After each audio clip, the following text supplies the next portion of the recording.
فتى بريطانيا المدلل السلقلقي ياسر الخسيس خرج علينا مؤذنا أذانا عجيبا مليء بالشرك والضلال، فيقول في الأذان مثلا: أشهد أن عليا أمير المؤمنين ولي الله. من أين أتى بها في الأذان؟ أشهد أن عليا وزوجته فاطمة وأولاده حجج الله ولعنة الله على أعدائهم، صلوات الله عليهم ولعنة الله على أعدائهم. أدخل أشياء في الأذان لا أدري من أين أتى به. ونحن من هنا من برنامج عمائم مزيفة نتحدى السلقلقي ياسر الخسيس أن يثبت لنا أن هذا الأذان أذن به في عهد النبي صلى الله عليه وسلم، أو في خلافة أمير المؤمنين علي رضي الله عنه، أو في خلافة الحسن أو الحسين أو الباقر أو الصادق أو الجواد أو الرضا أو أي أحد من الآئمة الاثني عشر. هذا الكذاب الأشر يخترع أذان ويضعه لعوام الشيرازية كي يقلدوه. الله أكبر، الله أكبر، الله أكبر.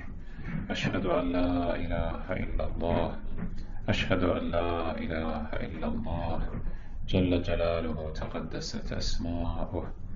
أشهد أن محمدا رسول الله، أشهد أن محمدا رسول الله صلى الله عليه وآله وسلم. أشهد أن أمير المؤمنين علي ولي الله، أشهد أن أمير المؤمنين علي وفاطمة الزهراء وأبناءهما المعصومين حجج الله صلوات الله عليهم ولعنة الله على أعدائهم. حي على الصلاة، حي على الصلاة، حي على الفلاح، حي على الفلاح، حي على خير العمل، حي على خير العمل. الله أكبر، الله أكبر.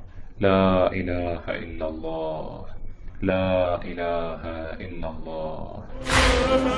ديانة مستحدثة، كل يوم يخرجون لنا بشيء جديد. وهل سيقبل السلقلقي ياسر الخسيس تحدي رامي عيسى أن يثبت لنا أن هذا الأذان أذن به في خلافة أي أحد من الأئمة أو في عهد النبي صلى الله عليه وسلم، أم أن هذا السلقلقي فتى بريطانيا ياسر الخسيس أعلم من الأئمة عندكم يا شيعة؟